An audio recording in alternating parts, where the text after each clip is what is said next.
국회에서는 오늘부터 문재인 정부 출범 이후 첫 국정감사가 시작됐습니다. 여당은 과거 정권에 대한 적폐청산을, 야당은 현 정부의 무능 심판을 이번 국감의 핵심 목표로 내걸었습니다. 국회 취재기자 연결합니다. 전준영 기자.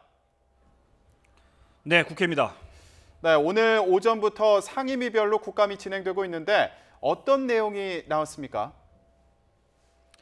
네, 국감 첫날인 오늘은 국회 16개 상임위원회 가운데 12곳에서 감사가 진행되고 있습니다.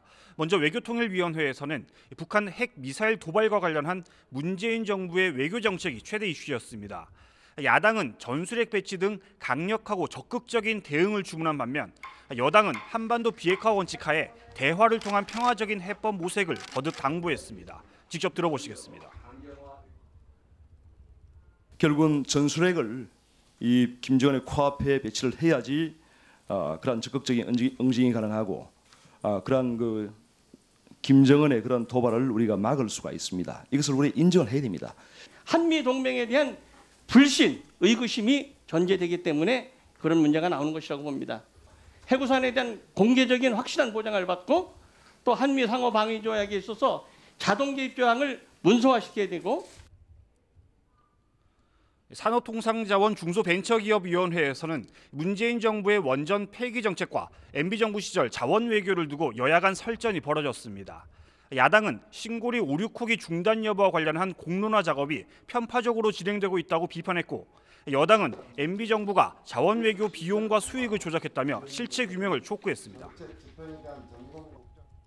신규 원전 건설 6기를 백지화하겠습니다. 여러분 누구 멋대로 백지화합니까? 정권 바뀌었다고 마음대로 백지화합니까? 누구인데 보고했습니까? 국회 보고했어요? 윤상직 당시 산업부 장관이 우리가 국정조사할 때 이 허위로 이 자료를 조작해서 이 부가가치 소위에서 회수율을 조작을 합니다. 그러나 자원량의 잠재 탐사 부분은 포함시키지 않는데 이것을 포함시킵니다. 농림축산식품해양수산위원회에서는 한미 FTA 개정 협상과 관련해 여권이 말바꾸기를 했다는 야당의 질타가 이어졌고 보건복지위원회에서는 여당의 의료 적폐 청산 주장과 야당의 문재인 케어 비판이 충돌하면서 공방이 벌어졌습니다. 또 과학기술정보방송통신위원회에서는 이혜진 네이버 창업자와 김범수 카카오 창업자 등 정보통신기술기업 고위층들이 증인으로 출석하지 않은 데 대해 여야가 한 목소리로 성토하기도 했습니다. 이번 국정감사는 다음 달 7일까지 16개 국회 상임위에서 701개 기관을 상대로 진행됩니다. 지금까지 국회에서 YTN 전준영입니다.